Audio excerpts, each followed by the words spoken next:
Home minister Amit Shah ने हाल ही में Indian banks को एक चैलेंज दिया, टॉप 10 ग्लोबल बैंक्स में जगह बनाने का चैलेंज। बट ये होगा कैसे? क्या इंडिया को एक सिंगल सुपर बैंक की जरूरत है जिसमें शायद कई बड़े बैंक्स को भी मर्ज करना पड़े एक साथ?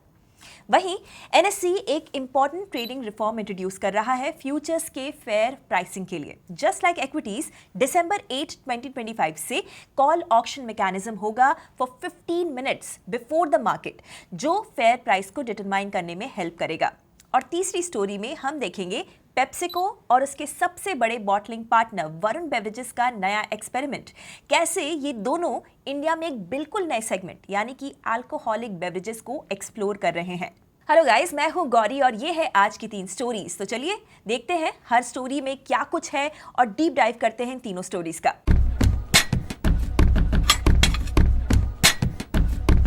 रिसेंटली फाइनेंस मिनिस्ट्री ने पीएसबी मंथन 2025 ऑर्गेनाइज किया, जहां पर इंडिया के पब्लिक सेक्टर बैंक्स के ऊपर सीरियस डिस्कशंस हुए।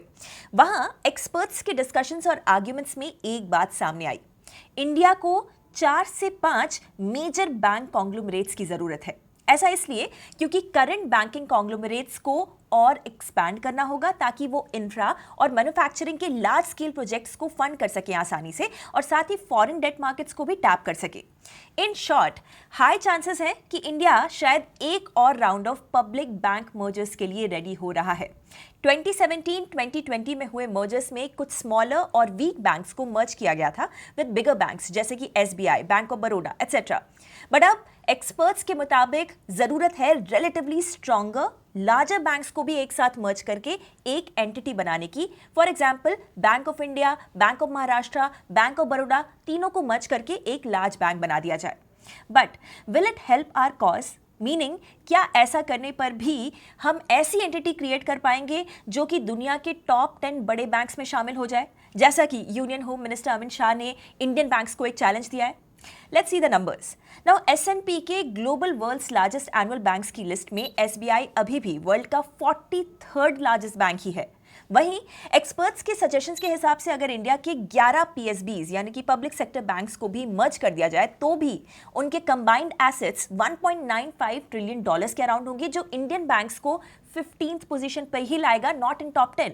चलिए, ग्लोबल रैंकिंग को हम साइड पर भी रख दें तो भी क्या ऑपरेशनली ऐसे मर्जर्स ईजी होंगे? थोड़ा रिवाइंड करते हैं। 2017 में एसबीआई ने अपने 5 associate banks, state bank of Mysore, state bank of Travancore, state bank of Bikaner and Jaipur, state bank of Hyderabad और स्टेट बैंक ऑफ पटियाला के साथ मर्जर किया था, प्लस भारतीय महिला बैंक को भी इंटीग्रेट किया गया था। उस टाइम ये इंडिया के बैंकिंग हिस्ट्री का सबसे बड़ा मर्जर था, जिससे एसबीआई की combined balance sheet 32 lakh crore रुपए से ज्यादा हो गई थी। लेकिन मर्जर के बाद एक ट्रांजिशन पेन भी आया। Technology integration, manpower rationalisation और रीजनल ओवरलैप को स्ट्रीमलाइन करना इतना इजी नहीं था। हाँ, आज 2017 से एक चीज तो डिफरेंट है। अब पीएसयू बैंक्स का एनपीए रेशियो मल्टी ईयर लो पर है और प्रॉफिटेबिलिटी कंसिस्टेंटली इंप्रूव हो रही है। यानी दिस टाइम अराउंड एसबीआई का कंसोलिडेशन रिलेटिवली कम चैलेंजिंग हो सकता है। गवर्नमेंट का स्टांस भी इस डायरेक्शन में कंसिस्टेंट है, क्लियर है।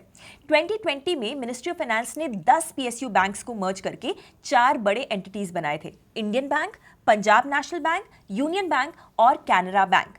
ये कंसोलिडेशन का फेज पीएसयू सेक्टर को लीनर और स्ट्रॉन्गर बनाने के लिए की था। एनालिस्ट्स का ये कहना है कि अगर फिर से ये मूव लिया जाता है सरकार की ओर से तो सेक्टर के लॉन्ग टर्म हेल्थ के लिए ये पॉजिटिव न्यूज है। फ्यूअर बट स्ट्रॉन्गर बैंक्स का मतलब होगा better digital scale, reduce duplication of branches और इंप्रूव्ड लेंडिंग एफिशिएंसी। वहीं कुछ एनालिस्ट्स का आर्गुमेंट है कि बिगर इज नॉट ऑलवेज बेटर। उनका यह मानना है कि गवर्नमेंट का ये मूव वीकर बैंक्स की इवेंचुअल प्राइवेटाइजेशन की तरफ ज्यादा झुका हुआ है। उनका यह भी कहना है कि हर बार मर्जर्स वर्कआउट नहीं करते। एसबीआई का केस मान लीजिए कि एक एक्सेप्शन हो सकता है, क्योंकि उस केस में एसबीआई और मर्ज्ड बैंक्स के एचआर पॉलिसीज, टेक्नोलॉजी एटसेट्रा काफी हद तक सिमिलर थे। लेकिन अब बैंक्स डिफरेंट हैं, उनको मर्ज करके एक सुपर बैंक बनाना इतना आसान नहीं होने वाला। लेकिन इस मर्जर से गवर्नमेंट को एक बड़ा एडवांटेज होगा, मॉनिटरिंग और कैपिटल इन्फ्यूजन सिंप्लीफाई हो जाएगा। इन्वेस्टर्स के लिए इसका मतलब ये है कि पीएसयू बैंक्स एक नए री रेटिंग फेज में एंटर कर सकते हैं। निफ्टी पीएसयू बैंक्स इंडेक्स अप्रैल 2025 से 33% रैली कर चुका है और पिछले कुछ मंथ्स में 21% रैली कर चुका है। अगर ये पॉसिबल कंसोलिडेशन एक नया ग्रोथ ट्रिगर बन जाता है तो अच्छी न्यूज होगी। इसी के साथ वैल्यूएशंस के लिए स्कोप अभी भी बचा हुआ है, स्पेशली एसबीआई जैसे लेंडर्स के लिए जिनका कासा बेस और रिटेल एक्सपोजर स्ट्रांग है।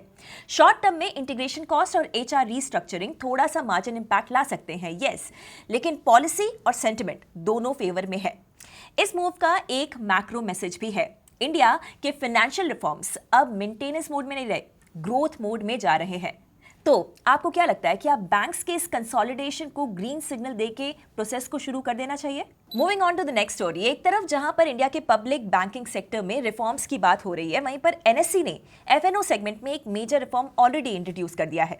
नेशनल स्टॉक एक्सचेंज यानी कि एनएससी ने एफएनओ सेगमेंट के लिए एक प्री ओपन सेशन इंट्रोड्यूस किया है, बिल्कुल वैसे ही जैसे कि इक्विटीज में होता आया है।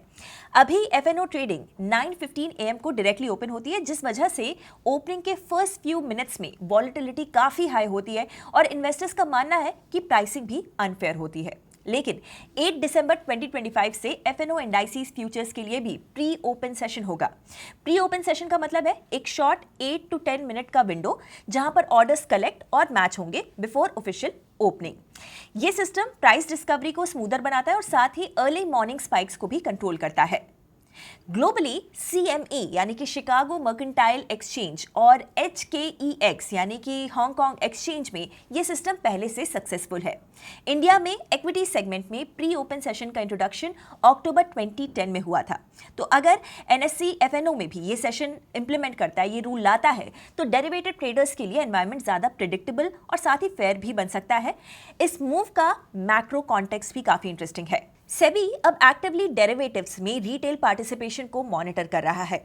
2024 के रिपोर्ट्स के हिसाब से 90% इंडिविजुअल ट्रेडर्स एफएनओ में लॉस उठाते हैं। इसीलिए सेबी ये चाहता है कि ये इकोसिस्टम ज्यादा ट्रांसपेरेंट और रिस्क अवेयर बने।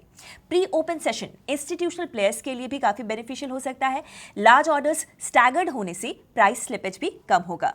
रिटेल के लिए वॉलेटिलिटी से प्रोटेक्शन मिलेगी, ऑल्दो स्कैल्पिंग अपॉर्चुनिटीज थोड़ी सी कम हो सकती हैं। नेट इंपैक्ट, एफिशिएंसी और स्टेबिलिटी दोनों इंप्रूव हो सकते हैं। बट इक्विटीज में प्री ओपन वाला विंडो हार्डली यूजफुल साबित हो रहा है, mainly due to very low retail participation. इसके ऊपर हमने अपने मंडे के एपिसोड में डिटेल में डिस्कशन भी किया था। अब एफएनओ में क्या ये मूव ट्रेडर्स को बेनिफिट करेगा? Let's wait and watch. अब चलते हैं आज की लास्ट स्टोरी की तरफ, जिसमें हम वरुण बेवरेजेस के बोर्ड रूम के एक्सपेरिमेंट मूड को समझने की कोशिश करते हैं। वरुण बेवरेजेस लिमिटेड, जो कि पेप्सिको का लार्जेस्ट बॉटलिंग पार्टनर है इंडिया में, रिपोर्टेडली पेप्सी के साथ मिलके अल्कोहलिक बेवरेजेस सेगमेंट में ready to drink section explore कर रहा है। अभी ये डिस्कशंस अर्ली स्टेज में है, लेकिन यहाँ पर सिग्नल क्लियर है। एफएमसीजी और बेवरेज जायंट्स अब नेक्स्ट वेव ऑफ कंजम्पशन पे बेट कर रहे हैं और वो वेव है low alcohol ready to drink beverages की। नाउ पेप्सिको ग्लोबली अपनी सॉफ्ट ड्रिंक आइडेंटिटी के साथ ही हार्ड MTW ड्यू यानी कि हार्ड माउंटेन ड्यू जैसे अल्कोहल बेस्ड प्रोडक्ट्स जिनमें 5% अल्कोहल है, यूएस मार्केट में टेस्ट भी कर चुका है और हो सकता है वो सेम प्लेबुक इंडिया में भी यूज करे। और ये लॉजिकल भी लगता है। इंडिया में रेडी टू ड्रिंक यानी कि RTD अल्कोहल का market is expected to expand at 6% CAGR between 2025 and 2035, above the global average and second only to China. Globally, RTD alcoholic beverages का साइज $37.2 बिलियन है, plus premiumisation और experimentation दोनों एक साथ बढ़ रहे हैं। कंज्यूमर्स अब क्लासिक विस्की या बियर के अलावा फ्लेवर्ड लाइटर अल्कोहलिक ड्रिंक्स को प्रेफर कर रहे हैं। ये सेगमेंट अभी लार्जली अनटैप्ड है। कोका कोला ने 2023 में एक अटेम्प्ट किया था, but that did not take off. Maybe Varun beverages and PepsiCo का ये एक्सपेरिमेंट वर्कआउट कर जाए। वरुण बेवरेजेस के लिए ये डाइवर्सिफिकेशन का बड़ा लीवर हो सकता है। कंपनी अभी इंडिया के सॉफ्ट ड्रिंक मार्केट में 80% पेप्सिको वॉल्यूम हैंडल करती है और 2025 के फर्स्ट हाफ में उसका revenue growth approximately 23% year on year रहा। अल्कोहलिक बेवरेजेस सेगमेंट में एंट्री से कंपनी अपने प्रोडक्ट पोर्टफोलियो को सीजन प्रूफ बना सकती है, क्योंकि आपको तो पता ही है soft drink sales mostly summer centric होते हैं।